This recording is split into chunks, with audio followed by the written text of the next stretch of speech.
భయపడేట్లుగా ఉంటారు అనే విషయాన్ని మనం చూస్తున్నాం ప్రియ సహోదరి సహోదరా. అయితే కృపగల దేవుడిని నమ్మండి, ఎందుకంటే ఆయన కృప కలిగిన వాడు. నువ్వు ఎలాంటి ఆందోళన నీలో ఉన్నా, ఎలాంటి భయము నీలో ఉన్నా ఆయన నిన్ను రక్షించేవాడుగా ఉన్నాడని ఉదయకాల సమయంలో మనం నమ్మాలి. ఎందుకంటే ఆయన ప్రేమ కలిగిన వాడు, కృప కలిగిన వాడు. నీ ఏ సమస్య అయినప్పుడు కూడా ఆయన పరిష్కరించగలడు. అంతేగా కానీ ఆ భయానికి మీరు భయపడకండి. భయం యొక్క గుప్పిట్లో మీరు ఉండకండి. మీ గుప్పిట్లో ఉండాలి, భయం ఉండాలి. ప్రియమైన వాళ్ళు అంటే మనం చూసి భయమే భయపడాలి, కానీ మనము భయపడకూడదు అనే విషయాన్ని ప్రతి ఒక్కరికి కూడా గమనించవలసిన వారు బయటగా మనం చూస్తూ ఉన్నాం. అంత మాత్రమే కాకుండా ప్రియ సహోదరి సహోదరా, ఈ భయం అనేది ఆకలి ద్వారా, రోగము ద్వారా, మరణము ద్వారా ఇలాంటి విషయాల్లో దేవుడు నన్ను రక్షించగలడు అనే విషయాన్ని మనం కలిగి ఉండాలి. ఎంత ఆకలితో ఉన్నా, ఒకవేళ నువ్వు ఎంత రోగముతో ఉన్నా, నువ్వెంత మరణ భయము నీలో ఉన్నా, వీటన్నిటి నుండి నా ప్రభువు నన్ను రక్షిస్తాడు. ఎందుకంటే ఆయనకి సమస్తమును కూడా సాధ్యమే. ఒకవేళ మనకు అసాధ్యమై ఉండొచ్చు, ఎందుకంటే మన బలహీనత మనను కృంగదీయవచ్చు, కానీ ఆయనకి సమస్తమును కూడా సాధ్యమైన విషయాన్ని మనం ఎప్పుడు కూడా గుర్తుపెట్టుకోవాలి. చాలా మంది అనేక విధాలుగా భయపడుతూ ఉంటారు, కానీ ఉదయకాల సమయంలో ప్రభు అంటున్నాడు, నువ్వేమి చింత చెందకు, నువ్వేమాత్రం కూడా భయపడకు అని ఆయన మనకు భరోసా ఇస్తున్నట్లుగా మనం చూస్తూ ఉన్నాం. ఎందుకంటే ఆయన రక్షించే గల సామర్థ్యం ఆయన దగ్గర ఉంది. ఎంత భయంకరమైన పెద్ద సమస్య అయినప్పుడు కూడా ఆయన రక్షించగలడు అనే విషయాన్ని ప్రతి ఒక్కరూ కూడా ఆలోచించాలి. ఎందుకంటే నేటి వాక్య భాగంలో మరణము గురించి భయపడకండి, యేసును నమ్మండి అని ఆయన మాట్లాడుతూ ఉన్నాడు. ఈరోజు మనం వింటున్న వాక్యం ఏంటి? మరణము గురించి మీరు భయపడకండి, యేసును నమ్మండి. ఇలా రెండు విషయాలకు మనం చూస్తున్నాం. ఒకటి, ఆయన మన మరణ భయములను ఆలకిస్తాడు. ప్రియమైన వాళ్ళ, నువ్వు ఎప్పుడైతే మరణ భయం నీలో ఉందో, ప్రభువా ఈ వ్యాధి చేత, ఈ ఆకలి చేత, అది ఈ యొక్క సమస్యల చేత నేను మరణానికి దగ్గరగా ఉన్నానేమో ప్రభువా అని ఒకవేళ అనుకున్నట్లయితే నీ ప్రార్థన ఆయన విని మరణ భయం నుండి నేను తప్పించేవాడిగా ఉన్నాడు. రెండవదిగా మనం చూసినట్లయితే ఆయన మన మరణ భయములను ఆయన తీసివేస్తాడు. ప్రియమైన వాళ్ళ, చాలా మందికి చాలా డౌట్స్ ఉంటాయి, అనుమానాలు ఉంటాయి. చిన్నది గాయం, ఇక్కడ ఏదైనా గాయం అయితే అది పెద్ద ప్రమాదం అనుకుంటూ ఉంటారు. చిన్న వ్యాధి వస్తే అది ఎంతో మరణాన్ని దారి తీస్తుంది అనుకుంటారు. అంటే ఈ రోజుల్లో ఎంత భయంకరమైన రోగమైన దేవుడు మనుషులకు జ్ఞానాన్ని ఇచ్చాడు, దానికి మందులు కనిపెట్టి ఇచ్చాడు.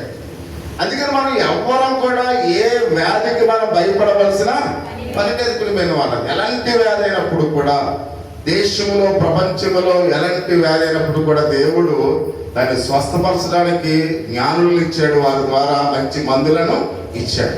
అందుకని మనం ఎవరం కూడా భయపడవలసిన భయం లేదు ప్రియ సహోదరి సహోదరుడా. కానీ కొంతమంది ఆ భయముల చేత మనుషులను చంపేస్తారు. వీళ్ళు భయపడుతూ, ఆ యొక్క వ్యాధిగ్రస్తులను భయపడుతూ వాళ్ళు ఏం చేస్తారు? చంపేస్తారు.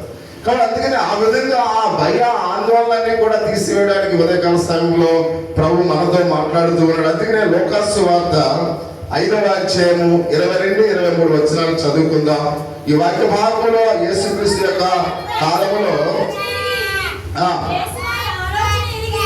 ఆలోచన ఎరిగి మీ హృదయములలో, ఒకసారి 22-23 వచనాలు చూద్దాం. ఆయన సముద్ర తీరమున ఉండగా సమాజ మందిరపు అధికారంలో యాజకుడు వచ్చి ఆయన చూసి ఆయన పాదముల మీద పడి, నా చిన్న కుమార్తె సావనై ఉన్నది, అది బాగుపడి బ్రతుకున్నట్లు నీవు వచ్చి దాని మీద నీ చేతులు ఉంచవల్లని ఆయన మిగుల బ్రతిమాలుకొనెను. అంటే ఇక్కడ ప్రియ సహోదరి సహోదరుడా, గ్రీకులో మనం చూసినట్లయితే ఈ యొక్క మాట యొక్క అర్థం ఏంటంటే, గ్రీక్ భాషలో, ఎందుకంటే బైబుల్ న్యూ టెస్ట్మెంట్ అంతా కూడా గ్రీక్ నుంచి తర్జుమా చేయబడ్డది. అందుకనే ఆ యొక్క గ్రీకులో ఆ యొక్క మాట యొక్క అర్థం ఏంటంటే ప్రియ సహోదరి సహోదరా, నా చిన్న కుమార్తె బహుగా గాయలా పడి మరణించడానికి సిద్ధంగా ఉంది. అంటే దాని అర్థం ఏంటంటే ఆఖరి నిమిషంలో కొట్టుమిట్లాడుతూ ఊపిరితో ఉన్నది అని అర్థం గ్రీక్ భాషలో. అంటే అంటే ఆ చిన్నది తన కుమార్తె యాయీరు కుమార్తె ఎలా ఉందంట. ఇంకా చూడండి, మనం చూసేటైతే హాస్పిటల్ నుంచి తీసుకెళ్ళమన్నప్పుడు ఇంటికి తీసుకొచ్చిన తర్వాత వాళ్ళు చావు బ్రతుకుల మధ్య అల్లాడుతూ ఉంటారు. అంటే కొర ప్రాణంతో ఉంటారు. వాళ్ళు ఎప్పుడు చనిపోతారో ఎవరికి తెలియదు. కాబట్టి కొంతమంది అయితే బ్రతికుండగానే బయట రోడ్డు మీద గడ్డేసి ఆ బ్రతికున్న శవాన్ని ఆ మనిషిని కూడా ఆ రోడ్డు మీద ఆ గడ్డిలో పడుకోబెడుతుంటారు. ఎందుకంటే ఇంటిలో ఉంటే ఒక సంవత్సరం ఆ ఇంట్లో ఉండకూడదని కొంతమంది ఏం చేస్తారంటే బ్రతికున్న మనుషులను కూడా రోడ్డు మీద గడ్డి మీద వేసిన అనేక మంది ప్రజలు సమాజంలో ఉన్నారు. అంటే చూడండి, కొన ప్రాణంతో ఉన్న మనుషులను కూడా ఇంటిలో ఉంచకుండా ఏం చేస్తున్నారు ప్రజలు, రోడ్డు మీద వేసేస్తున్నారు. గడ్డి వేసి ఆ రోడ్డు మీద కొనుక్కోబెడతారు. అంటే ఇంకా చావుకు సిద్ధంగా ఉన్నాడు, కొన ప్రాణంతో ఉన్నాడు. ఎప్పుడో ఇప్పుడో అప్పుడో చనిపోవడానికి సిద్ధంగా ఉన్నాడు. చూడండి, అంటే భార్య భర్త లేక ప్రేమను చూడండి, పిల్లల యొక్క తల్లిదండ్రుల ప్రేమను చూడండి. అంటే అక్రమం విస్తరించినప్పుడు ప్రేమ ఏమవుతుంది, చల్లారిపోతుంది. కన్న తల్లిని, కన్న తండ్రిని, కన్న బిడ్డలను, అయితే ఇక్కడ బిడ్డలే తన కన్న తల్లిదండ్రులను కూడా కొన ప్రాణంతో ఉన్నప్పుడు రోడ్డు మీద పడవేసిన సమాజం ఈ లోకంలో అనేక మంది ఉన్నారు. అంటే యాయీరు కుమార్తె కూడా మనం గమనించినట్లయితే, కాబట్టి ఎలా ఉంది, కొన ప్రాణముతో ఉంది అనే విషయాన్ని మనం గమనించాలి. యాయీరు కుమార్తె ఎలా ఉందట, కొన ప్రాణముతో ఉంది.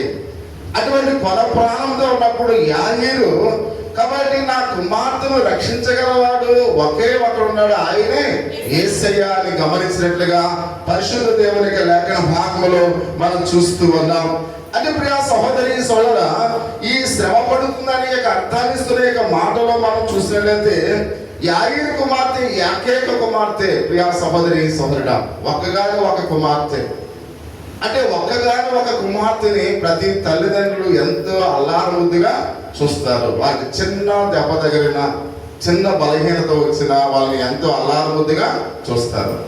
అంటే యాయీరు కూడా తన ఏకైక కుమార్తె అయిన అది చావు బ్రతుకులో ఉన్నప్పుడు ఆ కుమార్తె గురించి ఎంత ఆందోళన చెందాడో మనందరికి కూడా తెలుసు. ఒకవేళ బైబిల్ గ్రంథంలో రాయబడలేదు కానీ ఆయన ఎంతో ఆందోళన చెంది ఉండవచ్చని మనం చూస్తూ ఉన్నాం. ఎందుకంటే యేసుక్రీస్తు వారి గురించి ఆలోచన చేస్తున్నాడు. అంటే నా చావు బ్రతుకులో ఉన్న నా కుమార్తె బ్రతకాలంటే యేసయ్య అనే ఒక ఆయన ఉన్నాడు, ఆయన మాత్రమే నా కుమార్తెను బ్రతికించగలడని ఆ ఏకైక నమ్మకాన్ని కలిగి ఉన్నట్లుగా మనం చూస్తూ ఉన్నాం. ఎందుకంటే అతడు సమాజపు, అంటే ఇక్కడ ఆయన మనం గమనించిన బైబిల్లో అతడు సమాజపు మందిర అధికారి అని యేసుక్రీస్తు యొక్క మాటల్లో మనం చూస్తూ ఉన్నాం. ఆయన ఎవరంట, సమాజ మందిరపు అధికారి. అంటే పూర్వ దినాలు యేసుక్రీస్తు వారు ప్రథమ ఆ కాలంలో మనం చూసినట్లయితే దేవాలయాలు లేవు ప్రియమైన వాళ్ళ. అప్పుడు దేవాలయాలు ఉన్నాయా, దేవాలయాలు ఏముండే, సమాజ మందిరాలు ఉండే. అంటే సమాజ మందిరంలో దేవుని బోధ జరిగేది, సమాజ మందిరాల్లో దేవుని ఆ విశ్వాసంలో అనేక మంది ఉండేవారు. ఈయన సమాజ మందిరపు అధికారి కాబట్టి ఆ సమాజ మందిరపు అధికారి ఎక్కడ ఉంటాడు, సమాజ మందిరములో ఉంటాడు. అంటే యేసుక్రీస్తు యొక్క బోధలు ఆయన వింటూ ఉన్నాడు. ఎందుకంటే యేసుక్రీస్తు వారు సమాజ మందిరంలో బోధిస్తున్నప్పుడు అనేక మంది జన సమూహములుగా వేలాది మంది ప్రజలు ఆ యొక్క సమాజ మందిరంలో ఉన్నప్పుడు దేవుడు యొక్క బోధ ఆయన వింటున్నాడు అనే విషయాన్ని మనం గమనించాలి. అనేక సార్లు ఆయన బోధ విని అనేక మంది రోగులను స్వస్థపరచడం చూశాడు, అనేక మందిని బ్రతికించడం చూశాడు. యేసుక్రీస్తు యొక్క మాటలు తనని ప్రభావితం చేసినట్లుగా మనం చూస్తూ ఉన్నాం. యేసుక్రీస్తు యొక్క మాటల వల్ల ఏం చేసినాయట, ప్రభావితం చేసినాయి. ఇక్కడ చూడండి, చాలా మంది పూర్వ దినాల్లో 20-30 సంవత్సరాల ముందు ఇక్కడ చాలా మంది పెద్దవాళ్ళు ఎవరు కూడా యేసయ్యను నమ్ముకోలేదు. అంటే వాళ్ళు ఎలా నమ్ముకున్నారు, దేవుని మాటలు వాళ్ళు ప్రభావితం చేసినాయి. అంటే నా పిల్లలు వెళ్తున్నారు దేవుని మందిరానికి, వాళ్ళు దేవుని యొక్క సువార్త వింటూ ఉన్నారు, వారు రక్షణ పొందారు. అంటే నా పిల్లలు చదువుకున్న వారైనప్పుడు కూడా దేవుని నమ్ముకున్నారు కనుక, కాబట్టి ఆ దేవుడు ఎంతో మంచివాడు, జాలి కలిగిన వాడు కనుక నా పిల్లలు ఆయన్ని విశ్వసించారు. కాబట్టి నేను కూడా వాళ్ళని విశ్వసించాలని మీ తల్లిదండ్రులు అందరూ కూడా దేవుణ్ణి నమ్ముకోవడానికి అవకాశము ఏర్పడింది. ప్రియా సహోదరి సహోదరుడు, అంటే వారు దేవుని యొక్క వాక్యాన్ని విన్నారు కనుక విశ్వాసముతో దేవుని ఆరాధించడానికి దేవుని మందిరానికి వాళ్ళు వచ్చారు. అలాగనే ఈ సమాజ మందిరపు అధికారి కూడా సమాజ మందిరములో ఒక చోట ఉన్నాడు గనుక, ఆయన దేవుని మాటలు విన్నాడు గనుక, తన కుమార్తె ఎప్పుడైతే అనారోగ్య సమస్యతో ఉన్నప్పుడు ఎవరు గుర్తొచ్చారు? యేసుక్రీస్తు వారు గుర్తు వచ్చినట్లుగా లేఖన భాగములు మనం చూస్తూ ఉన్నాం. అంటే ఆయన పరలోకపు రాజ సువార్తను ఎప్పుడైతే ఆయన తరికిస్తూ ఉన్నాడో, ఎందుకంటే పరిశీలన జ్ఞానం కంటే జ్ఞానంతో కూడిన యేసుక్రీస్తు యొక్క మాటలని మనం చూస్తూ ఉన్నాం. అంటే ఆ దినాల్లో పరిశీలన చాలా జ్ఞానవంతులుగా ఉండేవారు. మీకు అర్థమవుతున్న, పరిశీలు శాస్త్రులు ఆ దినాల్లో చాలా జ్ఞానవంతులుగా ఉండేవారు. కానీ బైబుల్ ఏం చెప్తుంది? పరిశీలన జ్ఞానం కన్నా క్రీస్తు అధికుడుగా ఉన్నాడు. అంటే పరిశీలన కన్నా తన జ్ఞానం ఎంతో అధికమైనది. ఆ తన అధికమైన రాజ సువార్తను ప్రకటిస్తున్నప్పుడు ఇక్కడ యాయీరు ఆకర్షితులైనట్లుగా మనం చూస్తూ ఉన్నాం. దేవుని యొక్క సువార్త మనం ఎప్పుడైతే పరిపూర్ణంగా మనం వింటామో, పరిశుద్ధాత్మ శక్తితో మనం ఎప్పుడైతే దాన్ని ఆస్వాదిస్తామో, ఆ సువార్త మనం ఏం చేస్తుంది? ప్రభావితం చేస్తుంది. అందుకనే దేవుని యొక్క మాటలు మనం చాలా జాగ్రత్తగా వినాలి. విన్నప్పుడే ఆ మాటలు మనల్ని ఎంతో ప్రభావితం చేస్తాయనే విషయాన్ని పరిశుద్ధ దేవునికి లేఖన భాగంలో మనం చూస్తూ ఉన్నాం. ఏదైనప్పుడు కూడా అతను యేసుక్రీస్తు వారి గురించి విన్నాడు కనుక ఈ మాటలు తన కుమార్తె విషయంలో దేవుడు స్వస్థపరచగలడని ఆయన ఆకర్షించినట్టుగా మనం చూస్తున్నాం. ఆ నమ్మకం సరిపోతుంది ప్రియమైన వాళ్ళ. మనకి ఎక్కువ అవసరం లేదు. ఎప్పుడైతే నువ్వు బలహీనుడుగా ఉన్నావో, నీ ఇంటిలో ఎవరైనా అనారోగ్య సమస్యలతో ఉన్నారో, ఒకవేళ నీ బంధువులు స్నేహితులు ఎవరైతే అనారోగ్యంతో ఉన్నారో, ఒక చిన్న విషయం ఏంటంటే నా దేవుడు నా బిడ్డలను కాపాడుతాడని ఆ నమ్మకం నీ పిల్లల్ని స్వస్థపరుస్తుంది ప్రియమైన వాళ్ళ. నువ్వు ఎక్కువ ఏదో చేసే అవసరం లేదు. కేవలం ఆయన నమ్మిక మాత్రం వచ్చు. ఎందుకంటే నా దేవుడు నా పిల్లలను స్వస్థపరుస్తాడు, నా బంధువులను స్వస్థపరుస్తాడు, నన్ను స్వస్థపరుస్తాడు నా దేవుడని ఆ చిన్న నమ్మకము నేను స్వస్థపరుస్తుంది ప్రియమైన వాళ్ళ. కానీ ఎప్పుడైతే మనం భయం ఏం చేస్తుంది? మనల్ని ఆయన మీద నమ్మకం ఉంచదు. ఆయన మీద నమ్మకం ఉంచకుండా మనం వేరే వేరే ఆలోచనలతో వెళ్ళిపోతూ మనం ఆందోళన పడిపోతుంటాం, ఆ పేషెంట్ని ఆందోళన పెట్టేస్తుంటాం. కానీ ఎప్పుడైతే నా దేవుడు నమ్మదగిన వాడు, నా కుమార్తెను బ్రతికిస్తాడని యాయీరు ఏకైక నమ్మకాన్ని కలిగి ఉన్నాడు. ఈ ఉదయకాల సమయంలో నువ్వు ఎలాంటి భయంకరమైన వ్యాధి ఉన్నా, ఎలాంటి ఆకలి దప్పికలు ఉన్నా, నువ్వు ఎలాంటి సమస్యల్లో ఉన్నా, యేసుక్రీస్తు వారి యందు నమ్మిక ఉంటే చాలు అని మనం చూస్తున్నాం. ఆ విశ్వాసంతోనే అతడు ఎక్కడికి వచ్చాడంట? యేసయ్య దగ్గరికి వచ్చాడు. నువ్వు ఎప్పుడైతే యేసయ్య ఈ కార్యాన్ని చేస్తాడంటే నువ్వు ఎక్కడికి వస్తావు? యేసయ్య దగ్గరికి వస్తావు. కాబట్టి నీలో ఎప్పుడైతే అపనమ్మకం ఉందో అప్పుడు నువ్వు ఎక్కడికి వెళ్తావు? పరసల దగ్గరికి వెళ్తావు. అంటే ఎప్పుడైతే నువ్వు ధైర్యంగా ఉన్నావో అప్పుడు ఎక్కడికి వస్తావు? నువ్వు యేసయ్య దగ్గరికి వస్తావు ప్రియా సహోదరి సహోదరుడా. కాబట్టి నమ్మకంతో యాయీరు ఎక్కడికి వచ్చాడంట? యేసుక్రీస్తు వారి దగ్గరికి వచ్చాడు. యాయీరు వినపాన్ని యేసుక్రీస్తు వారు ఎలా స్పందించాడో తెలుసా? ఇక్కడ 24 వచ్చిన మనం చూస్తున్నాం. ఆయనతో కూడా వెళ్ళడానికి మనం చూస్తున్నాం. అంటే ఆయన చెప్పిన వెంటనే యేసుక్రీస్తు వారు ఎవరితో వెళ్ళాడంట?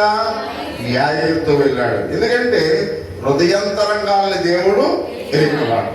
అంటే యాయీరు యొక్క మనసులో ఏముందో ముందే ఆయనకు తెలుసు. అంటే యాయీరు మనసులో ఏముంది? నమ్మకం ఉంది. అంటే నా దేవుడు నా కుమార్తెను స్వస్థపరచగలడనే నమ్మకము యాయీరుకు ఉంది. యాయీరు మనసులో ఉందని ఎవరికి తెలుసు? యేసయ్యకి తెలుసు.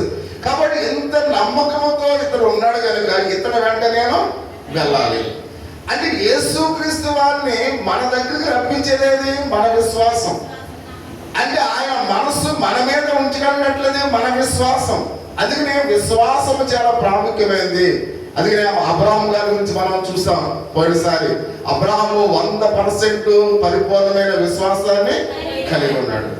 అందుకనే అబ్రహాము యొక్క జీవితంలో అనేకమైన అద్భుతాలు మనం చూస్తాం ప్రియమైన వాళ్ళ. ఈ ఉదయకాల సమయంలో మన విశ్వాసం కూడా ఎలా ఉండాలి? పరిపూర్ణమైనదై ఉండాలి. తప్పకుండా దేవుడు నన్ను స్వస్థపరుస్తాడు, నా బిడ్డను స్వస్థపరుస్తాడని పరిపూర్ణమైన విశ్వాసం నీలో ఉంటే ఆయన పరలోకము నుండి నీ వైపు చూస్తూ నీ గృహాన్ని ఆయన దర్శిస్తాడు ప్రియా సహోదరి సహోదరుడు. అందుకనే నమ్ముట నీ వలనైతే సమస్తమును కూడా సాధ్యమే. అందుకని ఈ ఉదయకాల సమయంలో ఎవరైతే ప్రభువుని విశ్వసిస్తూ ఉన్నారో ఆయన అద్భుతమైన కార్యాలు మీ జీవితాల్లో, మీ కుటుంబాల్లో చూస్తారు.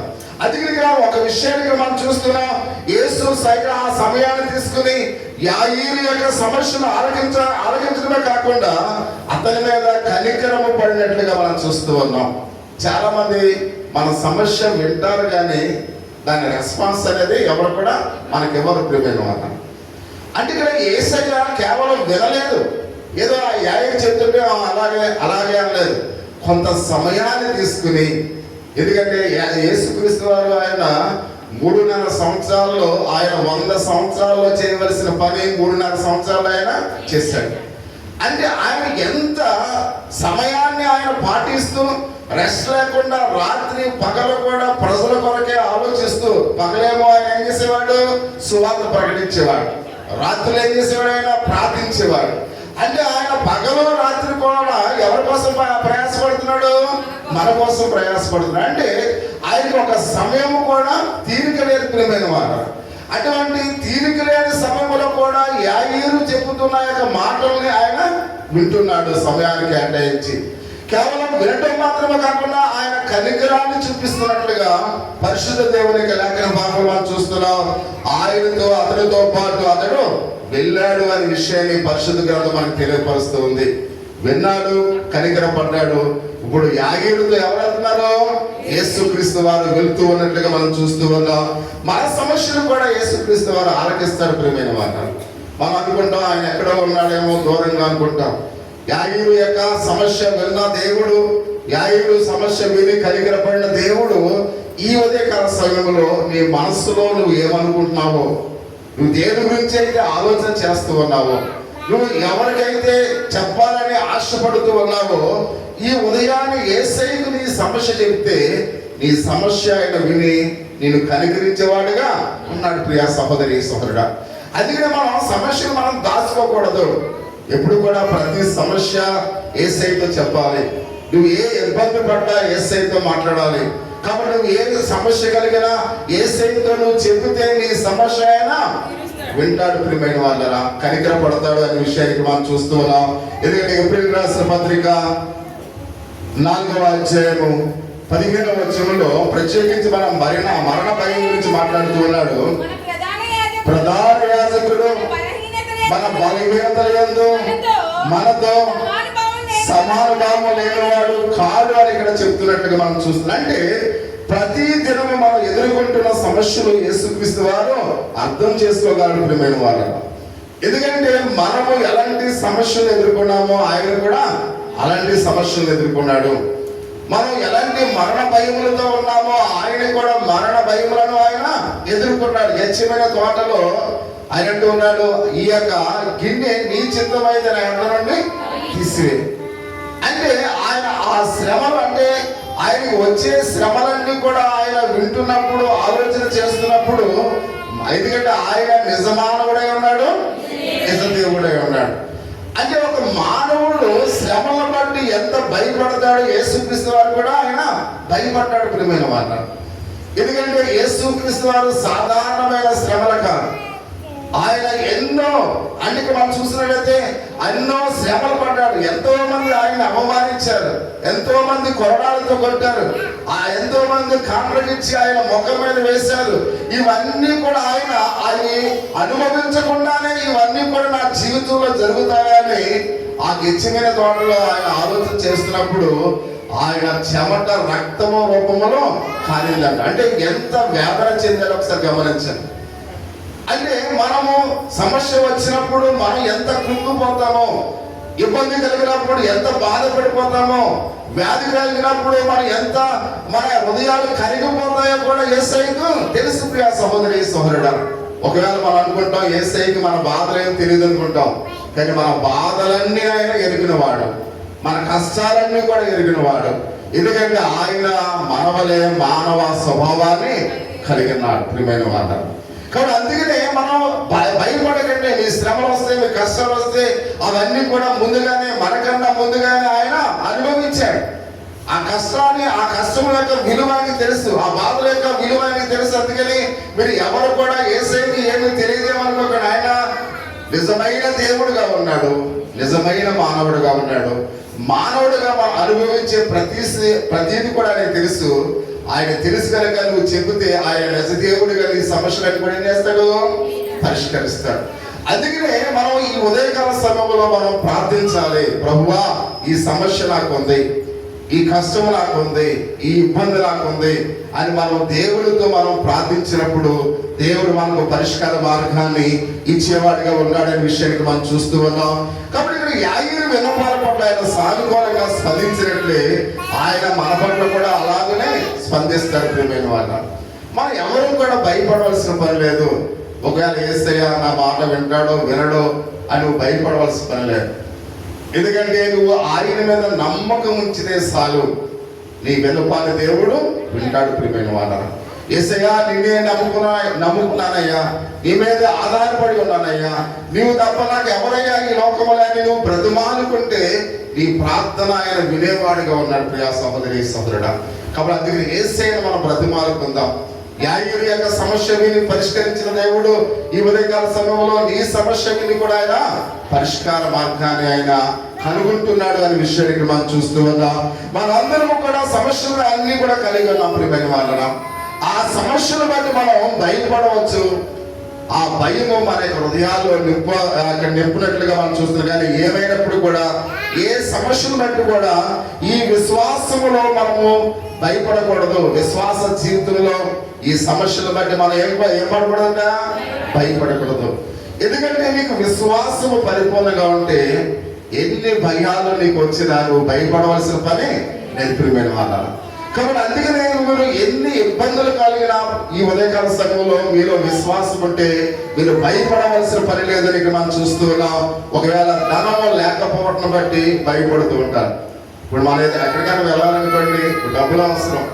ఒక్కోసారి నా ప్రయాణంలో డబ్బులు ఎలా అని మనం అనుకుంటే అది ఎలా సాధ్యమవుతుందో ఒకసారి గమనించాను. నిజంగా వాస్తవానికి నేను హైదరాబాద్ నుంచి వచ్చేటప్పుడు నిజంగా అసలు దగ్గర డబ్బులు లేదు. అక్కడ ఉన్న వాళ్ళని అడిగితే వాళ్ళు మా పిల్లలు కాబట్టి తండ్రి పిల్లల్ని అడగలడా, అడగలేదు. అలా చూస్తుంటే ఒకసారిగా మాకు ఏటీఎం సౌండ్ వచ్చింది. ఏంటో ఏటీఎం సౌండ్ వచ్చింది నేను చూడగా ఒక సహోదరి 2 నెలల జీతం ఏం చేసింది, 2 నెలల జీతం మామూలుగా దక్షిణ భాగాన్ని ఒకసారి చూడగానే ఆ 1600 చూడగానే అంటే దేవుని మీద మనం ఆధారపడినప్పుడు ఎలా ఈ సమస్యను మనం ఎప్పుడైతే చూస్తామో ఆ 1600 రాగానే గబగబా బట్టలు సర్దుకుని గబగబా రైల్వే స్టేషన్ వెళ్ళి అంటే కొన్ని సమయాల్లో మన ఆర్థిక సమస్య మనం ఏం చేస్తుంటది, ఇబ్బంది పెడుతుండే, భయపెడుతుండే. అంటే నువ్వు ఎలా వెళ్తావు, నేను చూస్తాను, శాతం చూస్తూ ఉంటాడు. నువ్వు ఎలా వెళ్ళగలవు, ఆదివారం శుక్రవారం ప్రార్థనకి నువ్వు ఎలా వెళ్తావు నేను చూస్తానని వాడు అంటున్నప్పుడు దేవుడే అద్భుత కార్యాలు కొన్ని సందర్భాల్లో చేస్తాడు. కాబట్టి అందుకే నేను అనుకున్నాను, నువ్వు నీ మీద నమ్మకం కలిగి ఉన్నాను కాబట్టి దేవుడు ఆ ప్రభువా నీవే చేస్తావని. అప్పుడు అన్నపూర్ణ దగ్గర తీసుకున్న డబ్బులు మళ్ళీ తిరిగి ఇచ్చేసి, ఇదేంటంటే ఇప్పుడు తీసుకున్నారు కదా మళ్ళీ 200 మళ్ళీ ఇచ్చేస్తారంటే ఏం పర్లా తీసుకుని దగ్గర ఉంచాను వచ్చింది. అంటే కొన్ని సందర్భాల్లో మనము ఆర్థిక పరిస్థితులు మనను భయపడుతూ ఉంది. కానీ ఆ భయము ఎప్పుడైతే యేసయ్యతో చెప్పామో ఆ భయం మనం ఏం చేస్తుందంట, తీసివేస్తుంది. కొన్ని సందర్భాల్లో మనం చూస్తూ ఉంటాం, రోగాన్ని బట్టి మనం భయపడుతూ ఉంటాం. కొన్ని సందర్భాల్లో కరువును బట్టి మనం భయపడుతూ ఉంటాం. కొన్ని పరిస్థితుల్లో ఆకలిని బట్టి మనం భయపడుతూ ఉంటాం. ప్రతి సమస్యకు కారణము పాపము. ప్రియమైన వాళ్ళ, మన భయాలకి, అనారోగ్యాలకి, రోగాలకి అన్నిటికి కూడా కారణం ఏంటి, పాపము అని మనం గమనించాలి. అంటే దేవుడు మనల్ని సృష్టించినప్పుడు తన స్వరూపమును సృష్టించాడు, తన పోలికను చెప్పున సృష్టించాడు. అప్పుడు మనిషికి ఎటువంటి సమస్య లేదు, ఎటువంటి బాధ లేదు. ఎప్పుడైతే ఆదాము చేసిన ఆ యొక్క పాపము, అవ్వలు చేసిన పాపము మనుషులకు ఏం తీసుకొచ్చింది, సమస్యను తీసుకొచ్చింది, భయాన్ని తీసుకొచ్చింది. అప్పుడు నుండి మానవుడు భయపడడం అనేది తన జీవితంలో ప్రారంభమైంది. అందుకనే భయపడి ఏం చేశాడు, ఆదాము అవ్వలు చెట్టు దగ్గర చెట్టు చాటున వాళ్ళు దాక్కున్నారు. ప్రియమైన వాళ్ళు, అంటే మన సమస్యలకు కారణం పాపము, మన వ్యాధులకు కారణము పాపము, మన ఇబ్బందులకు కారణము పాపము. అంటే మనం పడుతున్న బాధలన్నింటికి కూడా కారణం ఎవరు, పాపము అనే విషయానికి మనం చూస్తూ ఉన్నాం. యాయీరు కుమార్తె రోగానికి కూడా ఎవరు కారణం, పాపము అని ఇక్కడ మనం చూస్తూ ఉన్నాం. అంటే ఇక్కడ పాపము పాడు చేసే లోకంలో మనం ఉన్నాం ప్రియమైన వాళ్ళం. మనం ఎక్కడ ఉన్నాం? పాప లోకంలో జీవిస్తూ ఉన్నాం. అంటే ఈ పాపం అనేది మన ద్వారా వస్తుంది. పూర్వమే మన తల్లిదండ్రులు అంటే మన తల్లిదండ్రులు ఎవరు? ఆదాము అవ్వ నుండి ఆ పాపము మన అందరికి కూడా సంక్రమిస్తున్నట్లుగా మనం చూస్తూ. అందుకనే ప్రియా సహోదరి సహోదరా, అది కర్మ పాపము జన్మ పాపం అని మనం చూస్తూ ఉంటాం. అంటే ఆ పితరుడైన ఆదాము అమలు చేసిన పాపమును బట్టి ఈ రోగమైన సమస్యలైన ఇబ్బందులైన మనకు వెంటాడుతూ ఉన్నాయి.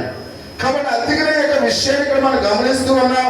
అందుకనే ఆయన అంటూ ఉన్నాడు, ఇటువంటి బలహీనపరిచే శరీరాన్ని మనం కలిగి ఉన్నాం కనుక, ఈ పాపముతో నిన్న ఈ లోకంలో మనము జీవిస్తున్నాం కనుక అనేకమైన సమస్యలు కలిగి ఉన్నామనే విషయాన్ని మనం గమనించాలి. మనం కలిగిన ప్రతి సమస్య కూడా పాపమే కారణము, ప్రతి ఒక్కరికి కూడా గమనించాలి. అంత మాత్రం కాకుండా పాపం అనే ఈ సమస్యలను ఈ యొక్క భయాన్ని అయితే మనం చూసినట్టే పోగొట్టడానికి మనకి ఎవరు అవసరం? యేసుక్రీస్తు వారు అవసరం ప్రియమైన వారు. ఈ పాపం నుండి వచ్చే భయాన్ని పోగొట్టడానికి ప్రియ సహోదరి సహోదరుడా, ఈ పాప లోకములో ఆదరణ ఇచ్చేవాడు ఒకే ఒక ఆయన ఉన్నాడు ప్రియ సహోదరి సహోదరుడా. ఈ పాప లోకములో మన సమస్యను బట్టి, మన పాపములను బట్టి, మన రోగములను బట్టి, మన ఆర్థిక పరిస్థితులను బట్టి, ఈ అన్నింటిని బట్టి మనం ఆదరించేవాడు ఒకే ఒక ఆయన ఉన్నాడు అనే విషయాన్ని మనం గమనించవలసిన వారినట్టుగా మనం చూస్తూ ఉన్నాం. యేసే ఆయన ఆదరించేవాడు ప్రియమైన వారు. ఒకవేళ నువ్వు ఎన్ని సమస్యలు ఉన్నప్పుడు కూడా ఈ ఉదయకాల సమయంలో నేను ఆదరించేవాడు, నిన్నైనా నన్నైనా మనలైనా ఈ లోకంలో ఉన్న వారందరినీ కూడా ఆదరించేవాడు ఎవరు? ఆ యేసే. అంటే ఇప్పుడు మనకు ఆదరించే యేసుక్రీస్తు వారు కావాలి. ఆదరించే యేసయ్య వైపు మనం చూడాలి. ఆదరించే యేసయ్యను మనం ప్రాధేయపడి అడగాలి ప్రియమైన వాళ్ళారా.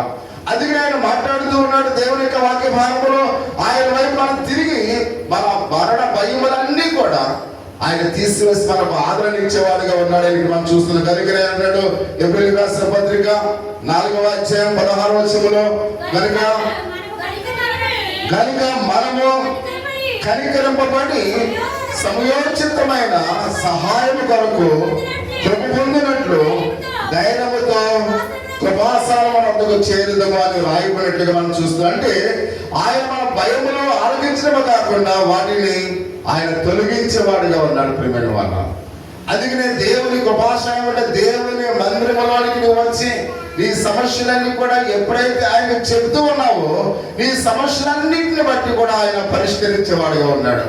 ఈ ఉదయకాల సమయంలో నీవు ఎలాంటి సమస్య ఉన్నప్పుడు కూడా నువ్వు ఆయనతో నువ్వు చెప్పినట్లయితే నీ సమస్య నువ్వు ఇంటికి వెళ్ళినప్పటికీ ఆయన పరిష్కరించేవాడుగా ఉన్నాడు. ఒకవేళ నమ్మినట్లయితే దేవా దేవా నా సమస్య నీకు చెప్తున్నాడయ్యా, నీ మీద ఆధారపడి ఉన్నాడయ్యా, నీవే ఆదరించేవాడుగా ఉన్నావని నీ సమస్య ఆయనకి చెబితే నువ్వు ఇంటికి వెళ్ళేసరికి నీ సమస్య ఆయన పరిష్కరించేవాడుగా ఉన్నాడు.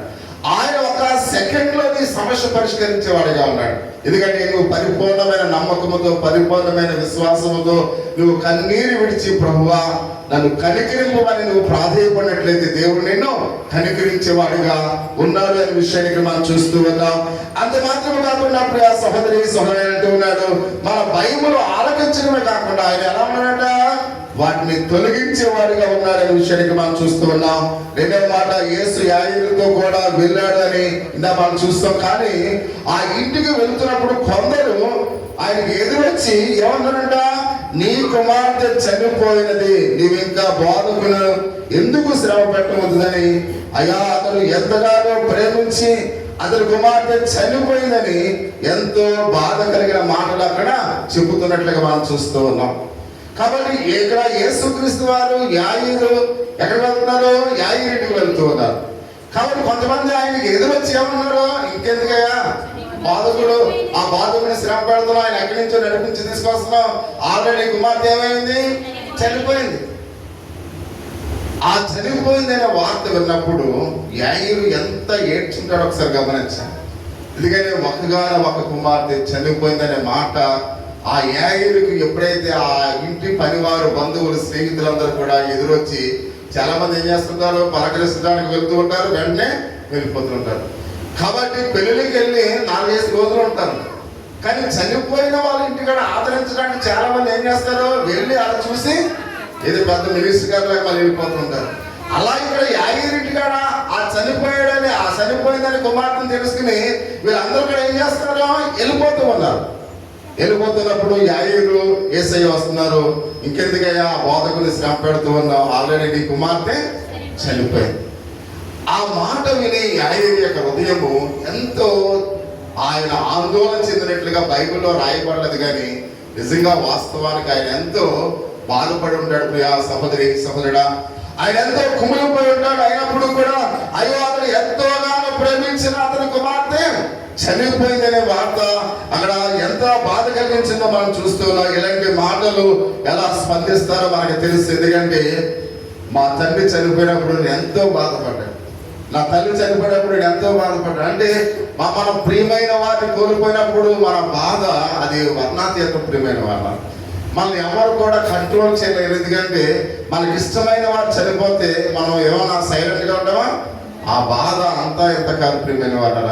కాబట్టి యాగీరు కూడా ఎంతగా దుఃఖించి ఉన్నాడో మనకు కూడా తెలుసు ప్రియా సహోదరి సోదరుడా. అయితే ఈ వార్తలు బట్టి యాగీరు ఎలా స్పందించాడు ఇక్కడ మనం అయితే ఇక్కడ చూడలేదు, కానీ వాక్యం చెప్పలేదు, కానీ అది ఎలా స్పందించి ఉంటాడో మనం మనుషులు కనుక మనము కూడా మన ప్రియమైన వారిని పోగొట్టుకున్నప్పుడు ఎలా స్పందించామో అలాగనే యాగీరు కూడా ఎంతో కన్నీరు కార్చి ఉండొచ్చు ప్రియా సహోదరి సోదరుడా. ఆ భయం నిజమైతే తన కుమార్తె చనిపోయింది అనే మాట, ఆ మాట అతడు విన్నప్పుడు తన హృదయం ఎంతో గాయపరచబడినట్లుగా మనం చూస్తున్నాం.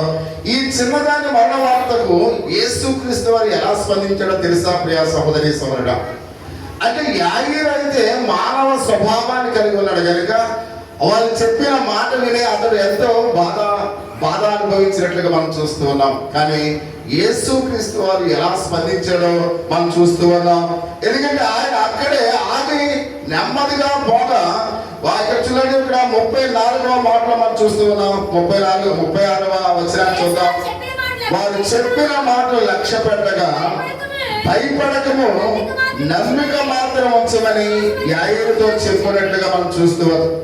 ప్రియా సహోదరి సహోదరుడా, సాధారణంగా మనము అయితే చూడండి, మన ఇంట్లో ఎవరైనా బలహీనతగా ఉందనుకోండి, డాక్టర్ గారు వస్తున్నారు అనుకోండి, డాక్టర్ గారికి ఎదురెళ్ళి ఇంకా మీరు వెళ్ళినా అవసరం అండి చనిపోయారు అన్నప్పుడు డాక్టర్ గారు ఏం చేస్తాడు, ఇంకా వెనక్కి వెళ్ళిపోతాడు. ఎందుకంటే ఆల్రెడీ చనిపోయారంటే అది తెలిసిపోయింది, వాళ్ళందరూ కూడా ఏడుస్తూ ఉన్నారు.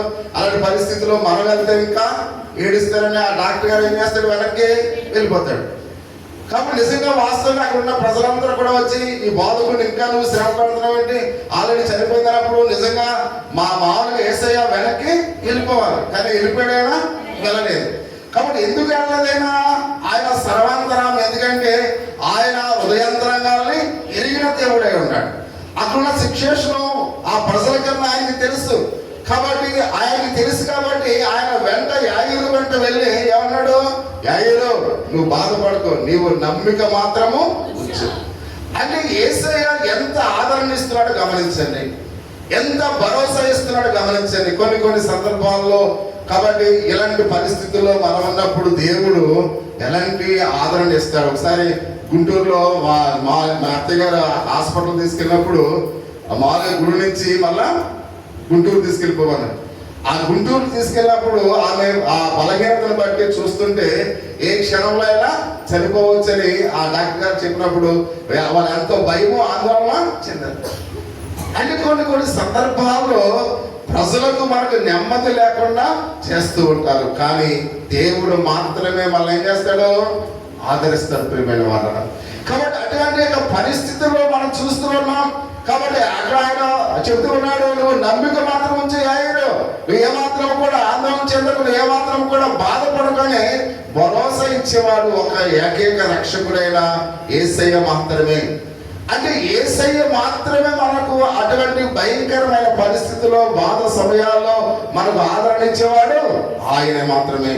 అందుకని ఇక్కడ యాయిరు ఎంత విశ్వాసంతో ఉన్నాడో అయితే మనం చూస్తూ ఉన్నాం. ఎందుకంటే ప్రియా సహోదరి సహోదరుడు మాట్లాడుతూ ఉన్నాడు, ఆయన అన్నాడు లక్ష్యం పెట్టగా భయపడకము నమ్మిక మాత్రమే ఉంచమని యాయిరుతో చెప్పిన మాట అతనితో కలిసి ఆయన ఇంటికి వెళ్ళినట్లుగా మనం చూస్తూ ఉన్నాం. యాయిరు విశ్వాసమే యాయిరు యేసుక్రీస్తు వారి దగ్గరికి నడిపించింది ప్రియమైన వాళ్ళ. అంటే పరిష్కార మార్గము, ఏకైక మార్గము విశ్వాసము. అంటే ఈరోజు ఉదయకాల సమయంలో అపనమ్మకం అనేది మన హృదయాల్లో ఉండకూడదు. అయితే విశ్వాసమే మనకు ప్రాధాన్యత కలిగి ఉండాలి. ఎందుకంటే విశ్వాసమే యేసుక్రీస్తు వారిని ఎక్కడ నడిపించింది? యాయిరింటికి నడిపించింది. నువ్వు విశ్వాసం కలిగి ఉన్నట్లయితే యేసుక్రీస్తు వారు నీ ఇంటికి వచ్చేవాడిగా ఉంటాడు. నువ్వు విశ్వాసం కలిగి ఉంటే నీ హృదయంలోనికి ఆయన వచ్చేవాడిగా ఉంటాడు. ఆయన వస్తే అక్కడ స్వస్థత జరుగుతుంది, ఆయన వస్తే అద్భుతం జరుగుతుంది. ఆయన రావాలంటే మనం నమ్మిక ఉంచాలి, విశ్వాసం కలిగి ఉండాలి. కాబట్టి యాయిరు విశ్వాసం యేసుక్రీస్తు వారిని నడిపించింది అనే విషయానికి మనం చూస్తూ ఉన్నాం. కాబట్టి అవిశ్వాసాన్ని యేసుక్రీస్తు వారు బాగుంటాడు. ప్రియమైన వాళ్ళు ఏమన్నాడు? వాళ్ళందరూ కూడా వచ్చి చెప్తుంటే నువ్వు నమ్మిక ఉంచు యాయిరు. ఒకవేళ వారి యొక్క మాటలు విని మళ్ళీ అప్పుడు దాకా యేసుక్రీస్తు వారిని తీసుకొచ్చినప్పుడు ఒకవేళ అవిశ్వాసము తన హృదయంలోకి వచ్చింది అనుకోండి, యాయిరు ఏమంటాడు? సర్లే ఇంకా వెళ్ళిపోండి, ఇంకా నా కుమార్తె చనిపోయింది అన్నారు కదా, మీరు వెళ్ళిపోండి అని చెప్తారు. ఈ అవిశ్వాసము యాయిరు హృదయంలోనికి రాకుండా యేసుక్రీస్తు వారు ఏమన్నాడు? యాయిరు భయపడిపో, నువ్వు నమ్మిక ఉంచు అంటే మళ్ళీ ధైర్యపరుస్తూ ఉన్నాడు, మళ్ళీ ఆదరణిస్తూ ఉన్నాడు. అంటే ఒకవేళ అవిశ్వాసం ఒకవేళ యాయిరులకు త్రొంగు చూసినట్లయితే తన కుమార్తె మరణము అది ఖాయమైపోతుంది. అంటే అతని యొక్క మరణము ఖాయము కాకుండా అంటే ఇతరులో ఏమనకూడదు?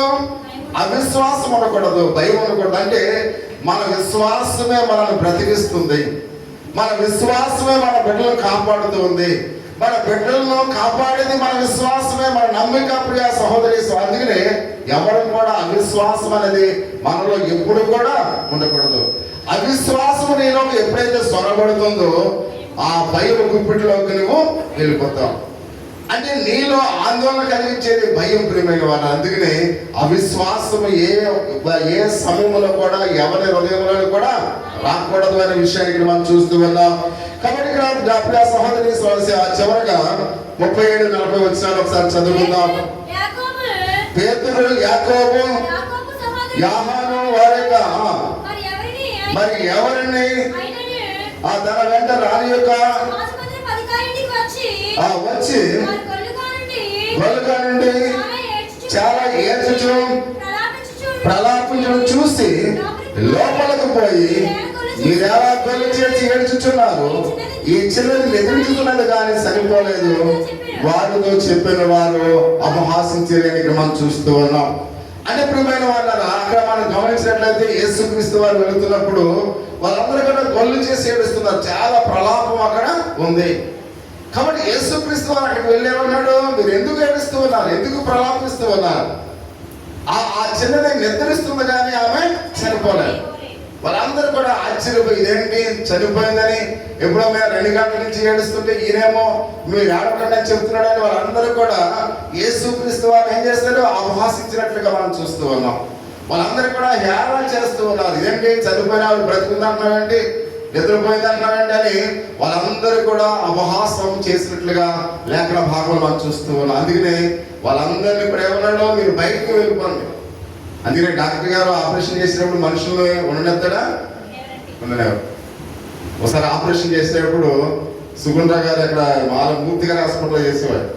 ఆయన ఎవరు డాక్టర్ గారి హాస్పిటల్లో చేస్తే అప్పుడు నేను ఆ సమయానికి అక్కడికి వెళ్తే ఆపరేషన్ చేసినప్పుడు ఆయన సుగుండ్రా గారు అక్కడ ఉన్నాడు. ఆయన నన్ను కూడా లోనికి రమ్మన్నాడు. అంటే డాక్టర్ గారు తెలుసు కాబట్టి నేను కూడా లోనికి వెళ్తే ఆపరేషన్ చేసేదంతా కూడా నేను కూడా చూశాను. ఇలా ఓపెన్ చేసి ఈ పేగులన్నీ కూడా ఏం చేస్తారు? ఇక్కడ వేస్తారు. ఇక్కడ వేసేటప్పుడు ఇలా చూస్తారు. అది చూసేసరికి నాకు చాలా ఆశ్చర్యం వేస్తుంది, ఒకసారి భయం వేసింది అనమాట. ఈ పేగులన్నీ తీసి ఇలా హృదయం మీద వేసి అవన్నీ కూడా డివైడ్ చేసి ఎక్కడైతే ఏదైతే కల్మషం ఉందో దాన్ని కట్ చేసి దాన్ని మళ్ళీ లోన ఎలా తీస్తారో అలా మళ్ళీ అన్ని కూడా పేగులన్నీ కూడా వాళ్ళు అది చూసేసరికి నాకు చాలా ఆశ్చర్యం వేసింది అనమాట. అంటే మనిషి యొక్క ప్రాణము ఎంత విలువైనదని అప్పుడు నాకు తెలిసింది. కాబట్టి అందుకని అందరూ కూడా వాళ్ళ పేరెంట్స్ అందరూ కూడా వచ్చారనుకోండి, నేను చూసినట్టు అక్కడ చూడగలరా? చూడలేదు. ఎందుకంటే ఎవరో ఒకవేళ మా తండ్రిని ఆపరేషన్ చేస్తే నేను చూడగలరా? చూడలేదు. అందుకని వీళ్ళందరూ కూడా ఏడుస్తున్నారని యేసయ్య ఏం చేశాడు? వీళ్ళందరూ కూడా వెళ్ళిపోండి.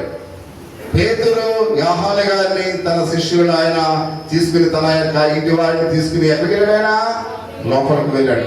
అంటే ప్రజలు ఎక్కువ ఏం చేస్తుంటారు, అలజడి చేస్తూ ఉంటారు, వాళ్ళని భయపడడానికి వేరే ప్రయత్నం చేస్తారు. అందుకని ప్రజలు ఎప్పుడు కూడా ఎక్కడైతే ఎక్కువ మంది ఉంటారో ఆ పేషెంట్ తన రోగం కన్నా వీళ్ళ మాటలకి ఏం చేస్తారు, అమ్మ ఎలా అయిపోయిందండమ్మా, మాటదాకా చక్కగా ఉండేదా, ఈ ముఖం ఏంటి ఎలా అయిపోయిందండి, కాళ్ళు ఏంటి వాసిపోయి అంటే చూడడానికి వెళ్ళినప్పుడు ఆదరించి ఏమనాలి, అమ్మ బాగున్నాం, ఈ కంగారు పడకు తగ్గిపోతాను ఎలా ఉంటారు.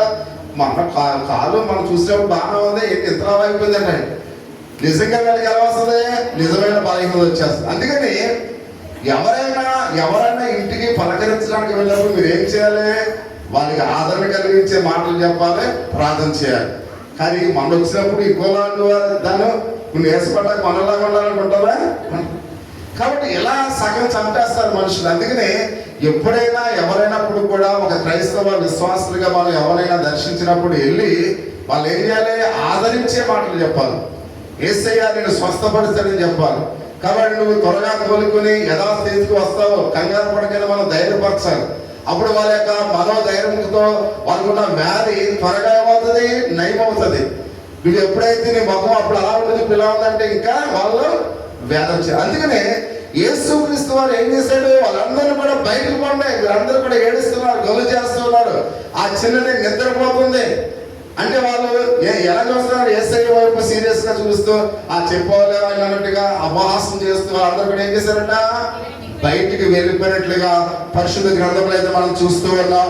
కాబట్టి ఇక్కడ వాళ్ళు ఇక ఎప్పుడైతే వాళ్ళు అంటే ఆ చిన్నది చనిపోయిన వాళ్ళు దురకించడం వాళ్ళకి ఆచార ప్రకారంగా ఏం చేస్తారు, అందరూ కూడా చేరి ఏడుస్తూ ఉన్నారు.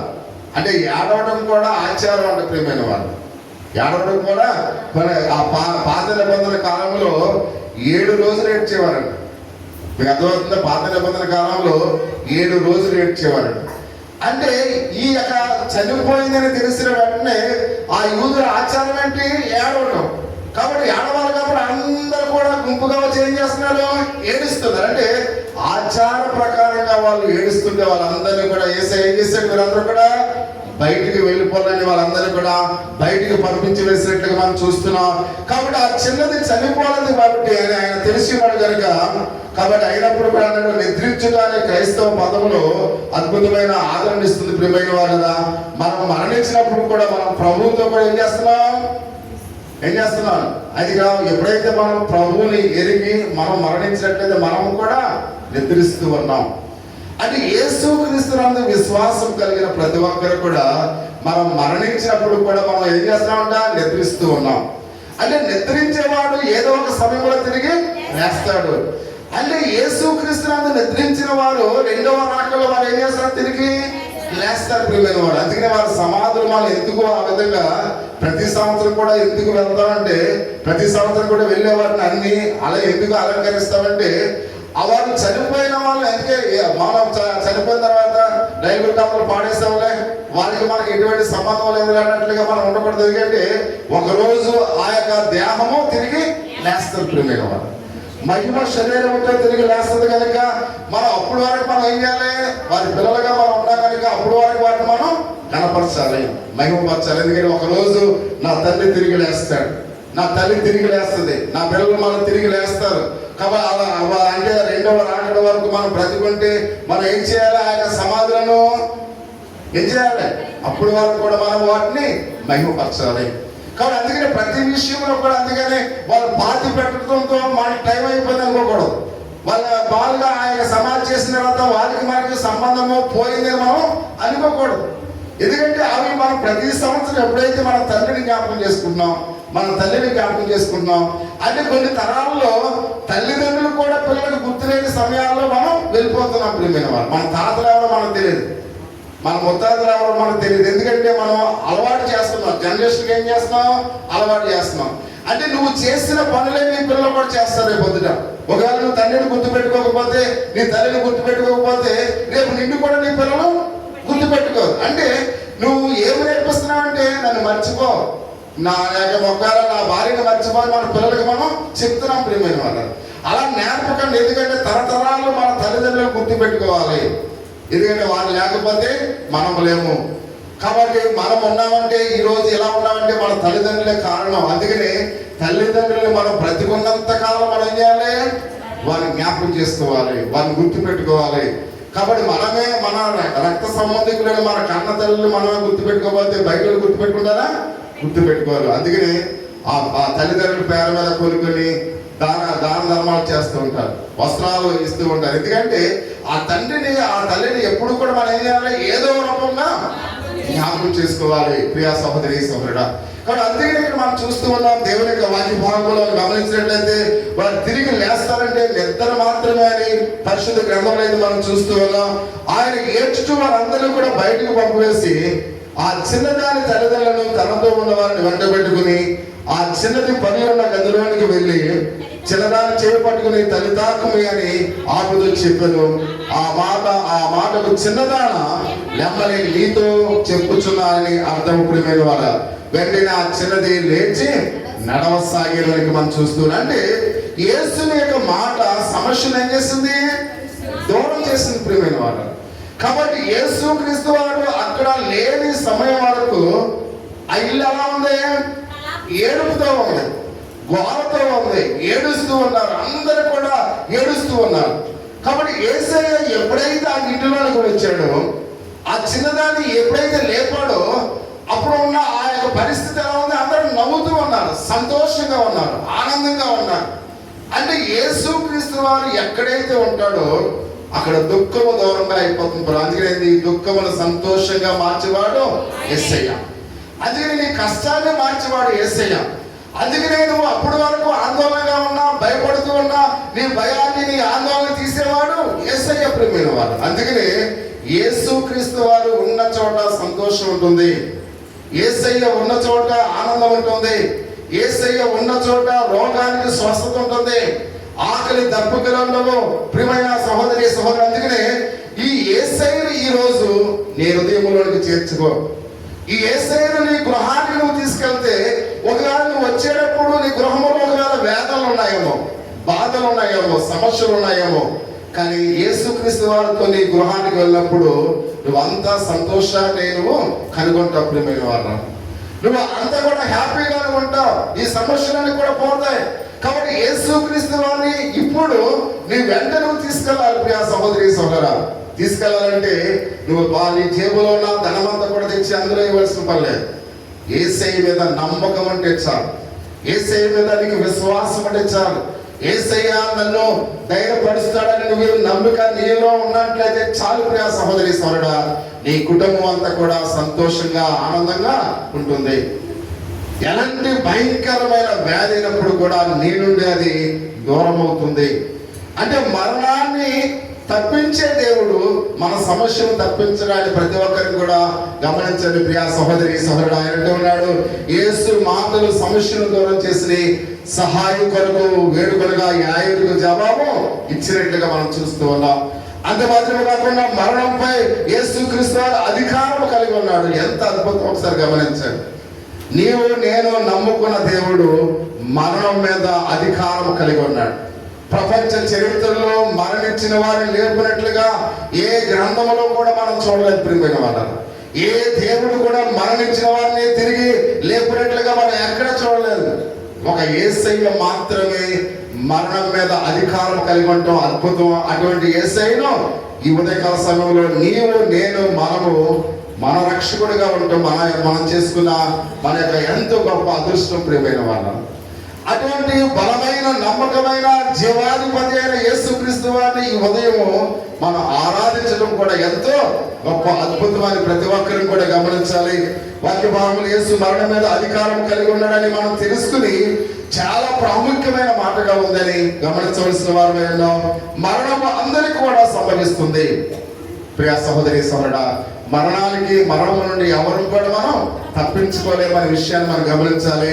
అంటే తాను కూడా సహాయపడతాడని యేసుక్రీస్తు వారు చెప్తూ ఉన్నాడు. ఎందుకంటే మరణము ప్రజలు భయపడవచ్చు, కానీ ఆయన అన్నాడు ఆదరణ ఇచ్చేవాడు ఆయన ప్రియమైన వాడు. ఒకవేళ నీ మరణము నేను భయపెట్టినప్పుడు కూడా అటువంటి సమయంలో ఆయన నీకు ఆదరణ ఇస్తూ ఉన్నాడు, నీకు సహాయం చేస్తూ ఉన్నాడు.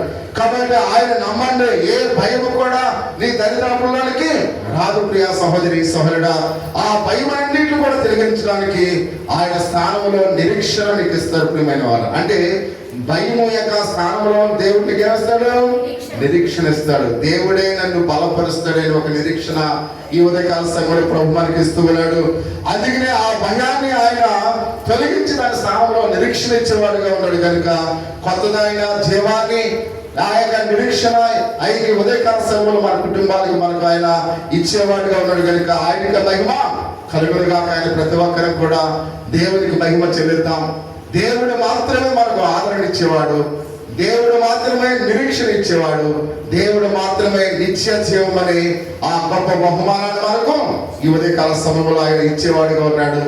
ఇవన్నీ కూడా మనం పొందుకోవాలంటే యేసయ్య మా ఇంటికి రావయ్యా అని మనం అందరం కూడా ఆయన్ని అడగవలసిన వారు బయటకు మనం చూస్తున్నాం. చక్కగా ఒక చిన్న అమ్మాయి పడుతుంది, యేసయ్య మా ఇంటికి రావయ్యా అంటే ఆయన మన ఇంటికి వస్తే మన భయములన్నీ కూడా పోతాయి. ఆయన మన ఇంటికి వస్తే మనకు ఆదరణ వస్తుంది. ఆయన మన ఇంటికి వస్తే సంతోషం మన వెంట వస్తుంది. ఆయనతో మనం ఉందాం. దేవుడి కొద్ది వాక్యం దేవుడు దీవించి ఆశీర్వదించును గాక. ఆమేన్.